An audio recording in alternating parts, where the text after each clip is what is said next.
Di Papua nih terlalu banyak sekali seniman. Kemudian budayawan yang menyanyi lagu-lagu Papua, represif terhadap gerakan budaya itu, apalagi di Papua. Ini yang kita temukan dari literasi. Kebanyakan tuh filmmaker tuh, sutradara dan lain sebagainya menjadikan orang Papua itu sebagai objek. Apa yang menjadi motivasi besar dari pengetahuan dari Arnold Ap itu? Aktivismenya Mambesak itu bahkan sebenarnya bisa menciptakan teori baru gitu dalam sebuah ekosistem kesenian. Ketakutan pertama adalah penolakan terhadap pembuat ini. Turunkan itu, mungkin spirit itu juga menjadi spirit buat Jondri dan teman-teman. War itu bukan sesuatu yang sangat eksplisit, tapi memang orang harus duduk cerita, diskusi, dan itu filsafat. Orisun di semane fiarariwe, nafekro masendibo rimandira. Itu lagu sesuatu. Iya, pesannya dalam sekali. Dalam sekali.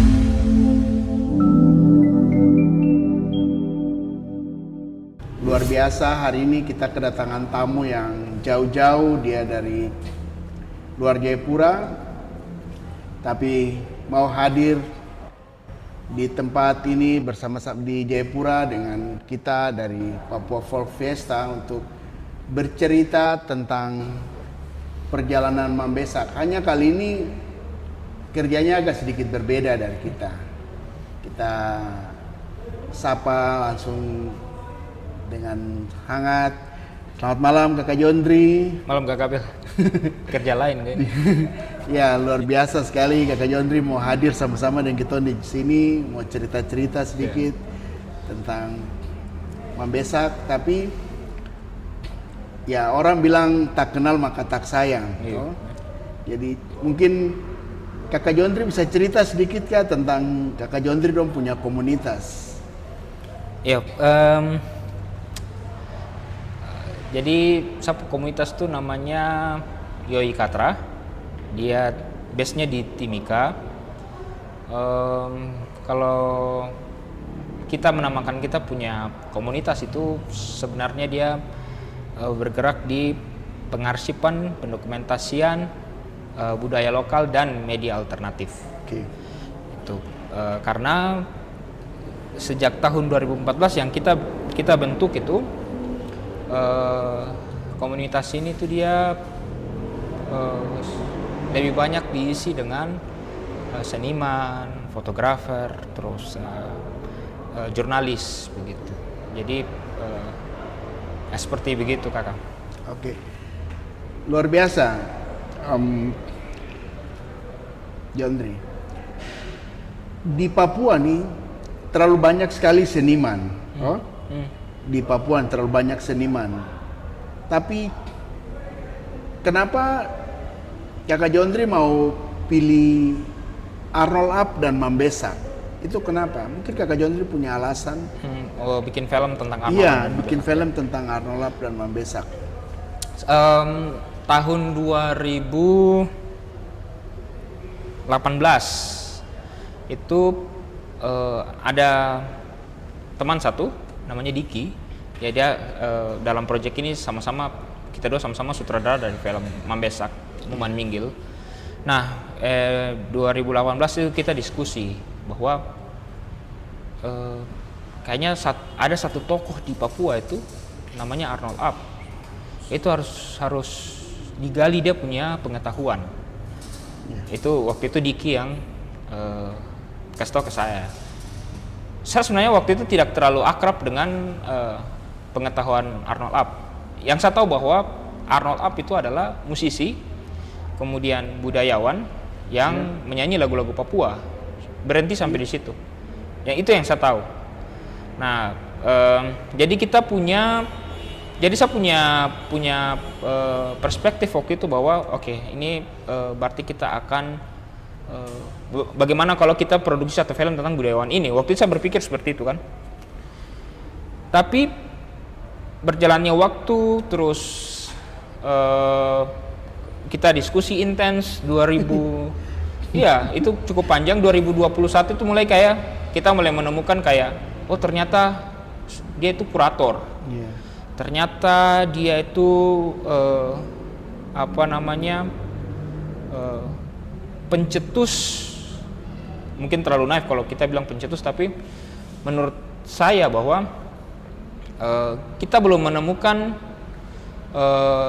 tokoh lain, bahkan di Indonesia mungkin ya, itu yang punya visi membangun sebuah ekosistem kesenian. Itu yang apa namanya pada masa itu ya, pada masa itu. Kalau masa sekarang memang sudah banyak komunitas, banyak apa namanya lembaga dan lain sebagainya yang punya visi membangun ekosistem gitu. Apalagi apa namanya di tataran pemerintahan kan punya banyak seperti itu. Nah, tapi pada masa-masa itu, apalagi waktu itu Orde Baru, di mana represif terhadap gerakan budaya itu, apalagi di Papua. Ini yang kita temukan dari literasi dan penelitian di lapangan. Memang masa-masa itu masa-masa represif. Jadi bagaimana ketika orang Papua itu berkumpul, berdiskusi, itu sudah ini pasti merdeka. Itu akan ada cap-cap begitu. Stigma seperti itu. Dan banyak orang mengakui bahwa iya pada masa-masa itu seperti itu, begitu. Nah, tapi pada masa-masa itu ada orang yang kerja di museum ini yang sebenarnya dia punya kerjaan sebagai pekerja museum, sebenarnya kurator, dia adalah kurator yang mau turun untuk membangun ekosistem budaya, begitu. Jadi banyak sebenarnya yang paling penting dan ini yang paling jarang menurut saya kritik terhadap film-film Papua adalah kita itu abai dengan pengetahuan orangnya. Kita menjadikan kebanyakan tuh filmmaker tuh, sutradara dan lain sebagainya, menjadikan orang Papua itu sebagai objek gitu. Dia bukan subjek yang punya pengetahuan. Nah, itu yang luput. Dari karya teman-teman di Muman Minggil ini, apa yang menjadi motivasi besar dari pengetahuan dari Arnold Lap itu? Karena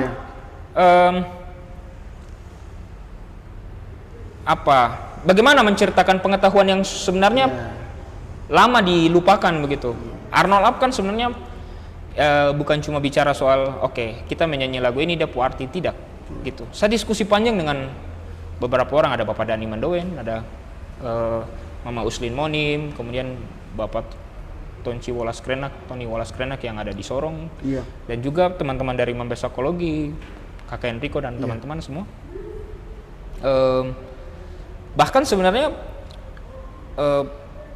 aktivismenya Mambesak itu bahkan bisa menciptakan teori baru gitu dalam sebuah ekosistem kesenian begitu.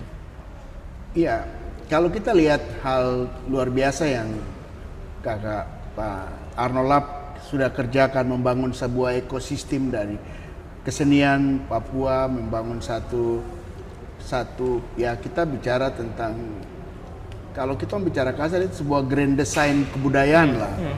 Yang ini yang sedang Arnold kerjakan, hanya mungkin dia bertumbuh di waktu yang momennya mungkin kurang begitu, dan itu sampai hari ini membuat orang Papua sendiri agak hati-hati dan agak sedikit orang bicara tentang Mambesak dan bicara tentang Arnold Lap.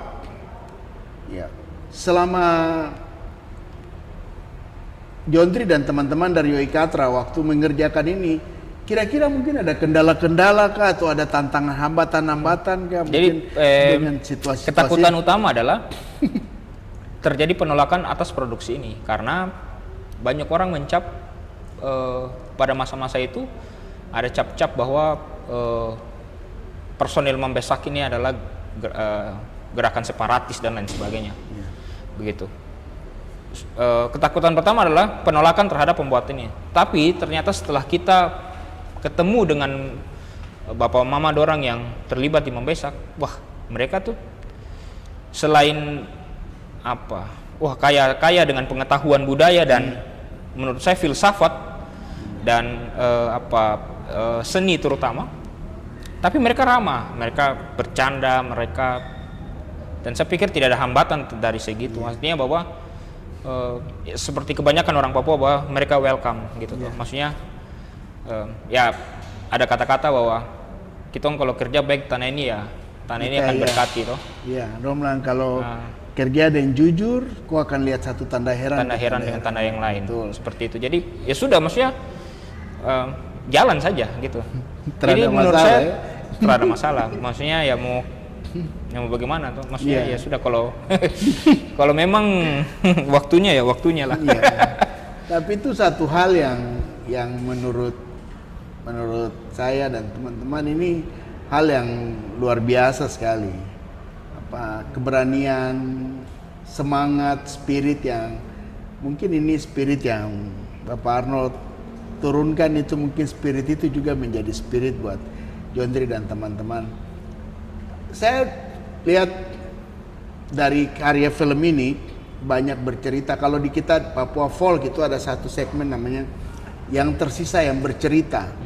Kalau lihat dari film ini kan hampir mereka yang tersisa dari generasi Mambesak, walaupun tidak semua bisa tercover di momen ini, tapi saya lihat banyak pesan yang bisa kita dapat dari judul saja. Kita sudah bisa tahu yang menjadi pertanyaan saya buat Kakak Jondri, apa yang menjadi alasan Kakak Jondri dong pilih Muman Minggil jadi judul dari film ini? Jadi Muman Minggil itu kan kalau kita terjemahkan itu kan sebenarnya dia berbicara tentang ceritanya ya, itu jalan leluhur yang tanah menuju jalan leluhur yang sudah tidak terawat gitu. Ada ini ceritanya saya mau pulang nih, tapi jalan sudah ditumbuhi semak belukar begitu dan lain sebagainya gitu. Nah, film ini kalau kita bilang karena dia menjadi judul film, itu bukan berarti kita mengabaikan arti dari lagu itu, tapi film ini juga punya visi yang sama bahwa ayo ini ada jalan leluhur yang pernah dilupakan gitu. Jadi film ini bagaimana kita satu tim ini berupaya untuk ini ada jalan leluhur yang pernah dilupakan ini. Ada legasi, ada warisan, ada kerja, ada karya yang dari kita punya generasi terdahulu yang donsu kerjakan. Bahkan pengetahuan lama yang tidak pernah dibahas, ingatan lama, kemudian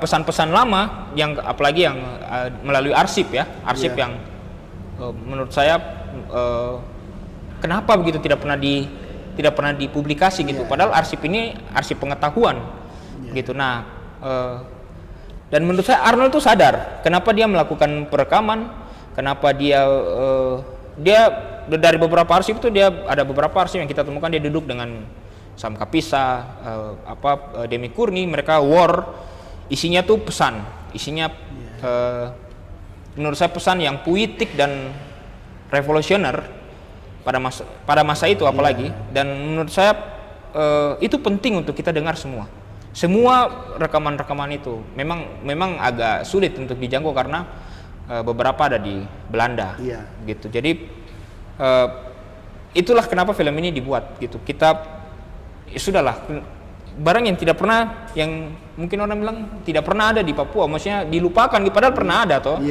Dan melalui kesadaran seharusnya kita memang berterima kasih dengan Bapak Arnold dan kawan-kawan di Mambesak itu karena mereka sadar dengan pengarsipan, akhirnya mereka rekam. Kalau tidak, kita yang di sini kita tidak tahu pengetahuan lama itu bagaimana begitu.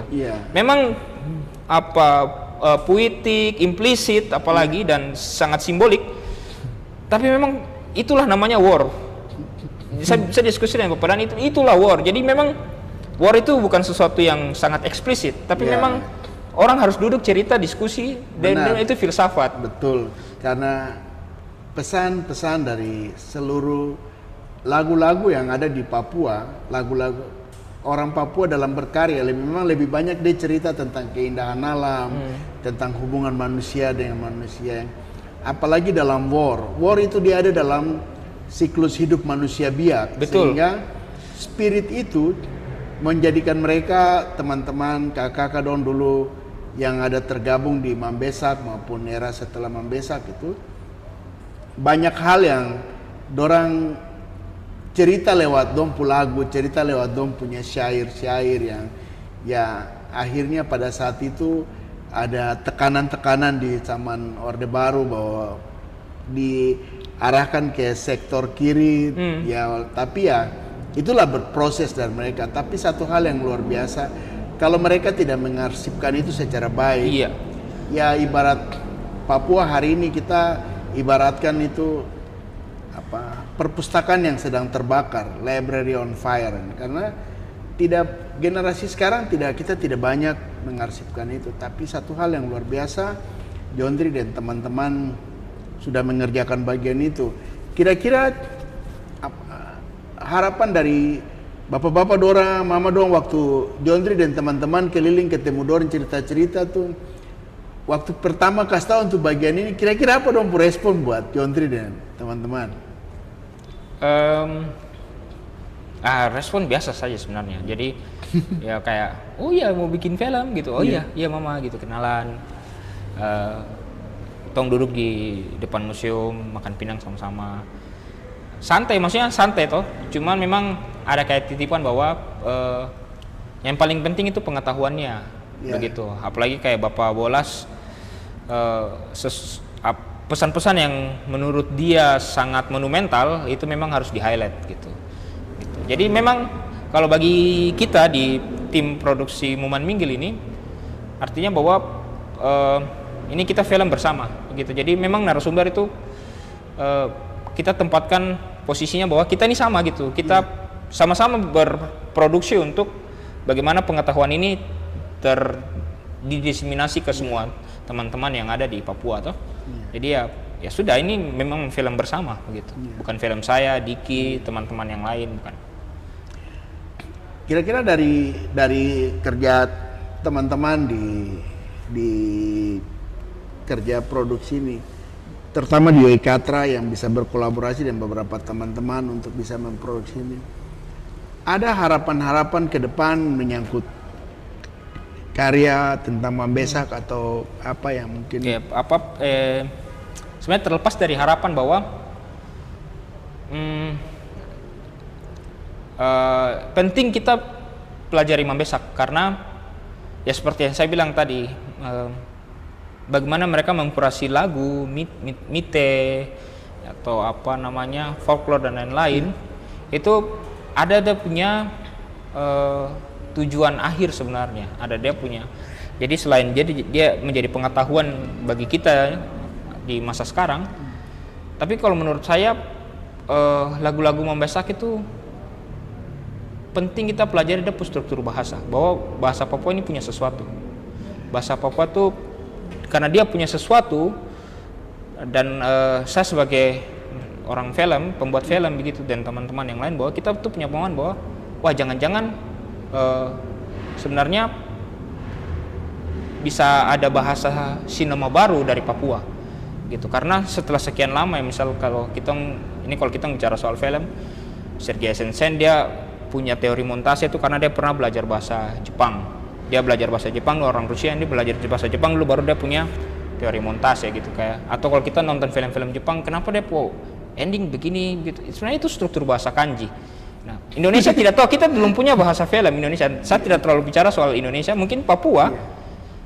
Sewaktu-waktu teman-teman itu punya bahasa. Jadi ini sudah struktur film Papua. Jadi orang pas nonton, biar dia orang itu Amber, yang main itu Amber dorang, tapi ini sutradara pasti Papua. Dia punya struktur bahasa film itu struktur Papua. Jadi itu yang saya. Itu cita-cita itu grand design yang akan diharapkan Arnold, bahwa Papua ini punya sesuatu begitu. Gitu. Kenapa kita harus cari di tempat lain? Betul. Begitu. Karena kalau kita lihat dari apa yang kakak Arnold dan bapak dong kasih tinggal semua yang itu, saya lihat satu hal yang luar biasa tuh, mengajarkan kita untuk mengerti dan memahami satu budaya.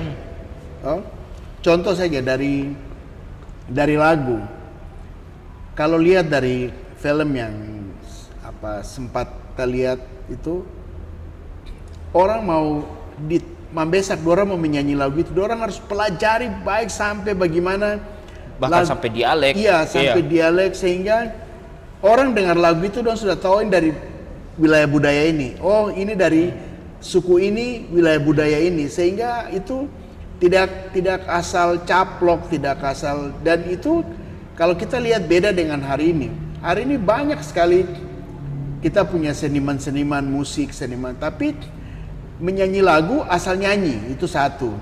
Terus menyanyi lagu, kalau lihat dari kerja teman Arnold, Bapak Arnold don di Mambesak, itu dorang sudah lagu don sudah hafal baik, dorang akan panggil dia pencipta. Terus don tanya, ini betulkah tidak? Ini supaskah tidak? Ini sebenarnya ada pesan yang mendalam dari kita untuk pertama menghargai karya orang, yang kedua menghargai budaya orang. Nah, ini yang mungkin saya lihat hal besar betul. Yang saya tangkap dari pesan dari Mambesak dan apa yang Om Don. Kira-kira menurut Om bagaimana? Ya, Arnold tuh sadar dengan bagaimana menghargai budaya orang. Sampai kayak, kita tidak bisa sembarang bicara soal bahkan dialek. Mungkin kita bisa melafalkan dialek apa bahasanya, tapi dialeknya harus sama. Lagu itu harus jadi milik orang Papua. Atau misalnya yang kayak kita tahu itu lagu Waniambe yang itu susah kata tuh, tapi Mama Muslim bilang itu konsonan bisa 3. Mama Muslim bilang itu yang paling fasih berdialek seperti itu di Mambesak itu Bapak Arnold. Gitu. Jadi dia butuh waktu bahkan sampai panggil Ondoafi datang untuk dengarkan dialek supas atau belum. Ini dialek, bukan musik. Ini kita baru bicara dialek. Itu dalam musik. Ya maksudnya sebuah instrumen yang dalam musik kan. Nah, Arnold juga punya pandangan bahwa ini karena itu baru dialek ya. Belum kayak tambahkan instrumen gitar dalam musik. Itu harus ada alasannya. Gitu. Dan itu kita temukan bahwa ini bukan seniman sembarang yang lagi bicara ini, bahwa kita kasih masuk gitar dalam situ. Alasannya apa? Kenapa harus lagu ini harus ada gitar? Kau harus punya alasan gitu loh. Jadi Arnold tuh sadar bahwa satu karya seni itu dia tuh punya artistic statement gitu, bahwa dia punya posisinya gitu. Tidak semua lagu harus menggunakan gitar. Tidak semua. Ada lagu yang cukup menggunakan alat musik, mungkin cuma suling dengan pikon, dengan mungkin ukulele atau apa atau dengan tifa saja. Tidak semua. Dan seperti tadi. Baru ini bukan itu. Ada kasas ini di belakang ini. Yang ini kan alat panggil hiu toh. Mambesak bikin jadi alat musik. Maksudnya Arnold tuh punya pandangan bahwa ada bunyi-bunyian Papua yang tidak pernah kita pelajari gitu. Kalau sekarang mungkin anak-anak yang gaul-gaul sekarang, seniman sekarang bilang sound art gitu. Mambesak sudah memikirkan itu, bahwa ada bunyi-bunyi di Papua yang kita bisa pakai gitu, kita bisa berdayakan jadi alat. Dan itu menjadi ciri khas gitu. Orang dengar ini, ini Papua punya. Gitu. Kayak lagu Asa suka sekali itu lagu Women Taise itu. Dari Sorong. Dari Tehit Sorong. Tehit, bahasa Tehit. Itu di situ statementnya Arnold itu gitar ada di situ itu bukan instrumen, itu orang. Jadi kita dengar suara gitar di situ, itu kita jangan anggap itu instrumen, itu orang. Gitu, bahwa Arnold dia punya apa namanya? Dia ada posisi di situ, bukan sembarang kita taruh di situ, dan dia sudah jadi alunan nada saya tidak seperti itu. Kenapa gue suka dengan Momentais ya dalam karya? Dulu waktu saya sebelum paham Dapu arti saya merasa tuh kita kalau dengar tuh kayak kita lagi dipanggil untuk berpetualang gitu. Iya. Kayak itu karena saya terpandang Dapu arti dulu toh. Tapi setelah saya paham saya makin suka. Jadi kayak memang pas sudah, karena dia kaya dengan musik, kecapi bambu di dalam ada, dan ada dua suara yang saling bertabrakan ini. Ada Bapak Wolas yang nyanyi di depan, terus ada saut-sautan dengan Bapak Arnold, orang membayang-bayangi. Itu untung waktu itu perekaman mono. Kalau perekaman stereo kayak sekarang, itu mungkin nada itu bisa terputar kita berkepala ini. Kalau kita dengar dengan dengan surround yang bagus gitu. Itu pasti Wah itu, Padahal itu kan lagu tarian itu. iya gitu. Womentai sewo, womeni, womeni, ya betul sekali itu dari dong punya lagu, dong bilang tarian tumbuh Kalau tanah. apa orang, Iya. itu, wah saya bilang ini sayang waktu itu memang teknologi terbatas. Iya. Cerita dari bapak-bapak orang juga, orang rekaman sini sampai lempar katak, kalau katak bericin, weh, kau lempar, weh. Katak diam dulu baru, udah mulai Tapi rekaman. itulah Mambesak. Mereka mampu memanfaatkan sumber daya yang ada, inovasi-inovasi dengan teknologi yang ada. Mereka sudah mampu menginovasikan itu untuk melahirkan sebuah karya yang Iya, cukup luar biasa.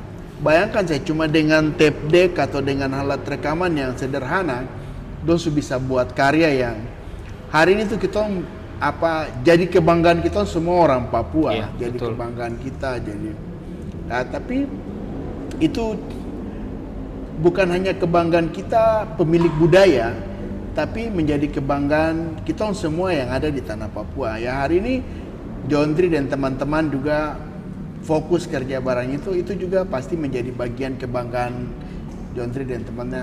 Orang bilang tidak kenal maka tidak sayang. Setelah waktu mulai gali-gali dia sedikit, ini macam tambah dalam dan tambah asing begitu ya. Terus masuk. Nah, kira-kira ke depan ada punya rencana-rencana lagi untuk ngulik Mambesak atau ngulik yang lain? Jadi yang Muman Munggil tuh ini kan sequel pertama. Iya. Nah ini kita Wah, ini ada sudah berarti ada sequel ada yang sequel lain. kedua, maksudnya ya kita lihat ke depan, ini lagi berproses tuh, nih ya minta bantuan semua teman-teman lah. Makanya Siap. kita paling sering nongkrong di museum ini karena karena ada aktivitas-aktivitas itu sudah. Jadi, Kakak Enrico suka kasih kebebasan kitong apa. Ya ini memang tempatnya untuk kita cari pengetahuan memang. Toh ini Amin, Istana benar. Mambesak ini sudah depo rumah untuk Iya. bagaimana kita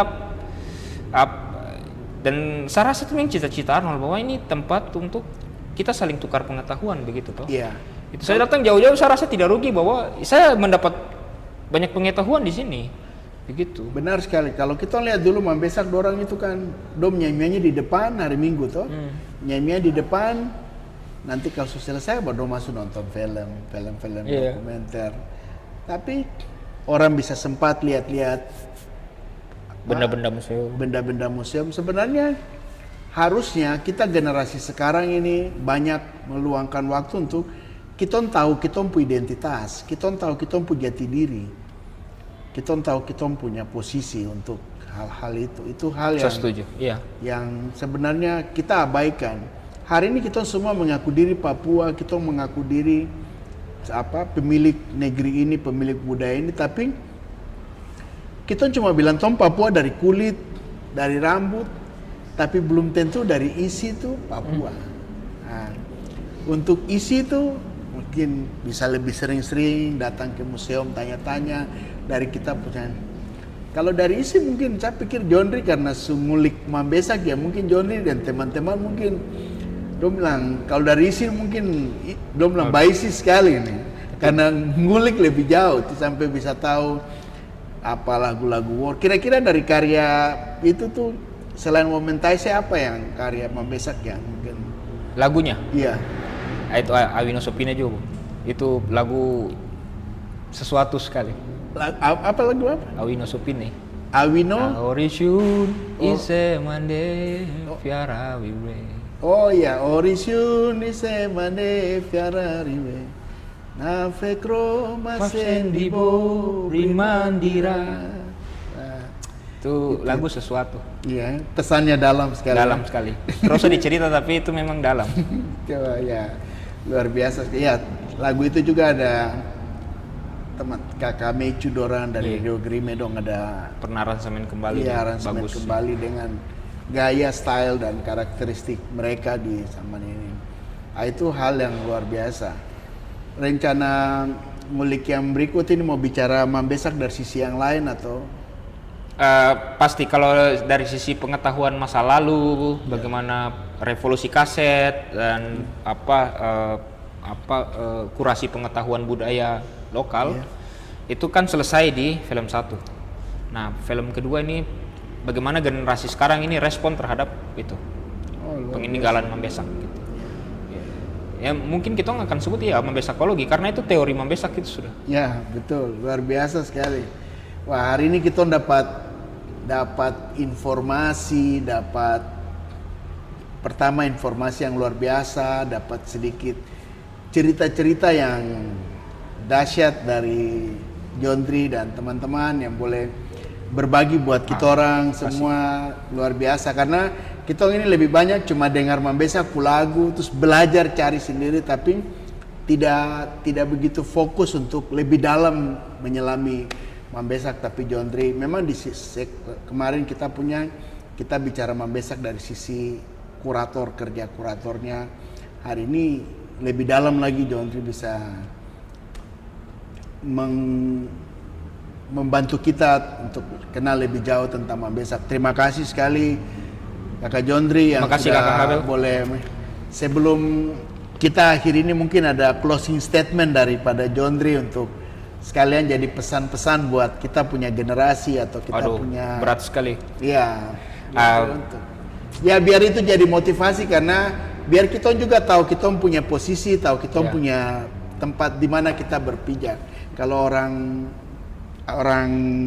Sumatera pada nomor di mana langit, di mana bumi dipijak, di situ langit dijunjung. Ya. Kalau maksudnya ya. Aduh, ini berat kasih pesan-pesan ini. Tidak, tapi saya mau bilang bahwa dulu Mambesak itu punya semboyan yang bilang kami menyanyi untuk hidup, kini, sekarang, dan nanti. Iya. Nah, itu kan dia bicara masa lalu. Iya. Dia bicara di masa itu. Mungkin di masa kemarin, hari kemarin kita juga masih bilang itu, hari sekarang dan mungkin besok. Maksud saya bahwa selain dia bermakna sebagai bahwa kita harus jaga identitas budaya, bahwa tidak boleh berhenti menyanyi untuk menjaga bahasa, menjaga budaya dan lain sebagainya. Tapi saya mengartikan itu bahwa Papua ini harus punya optimis gitu. Dulu, kini, dan nanti. Gitu.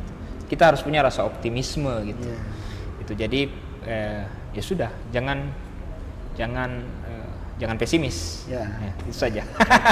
Luar biasa. Terima kasih untuk perjumpaan kita di hari ini.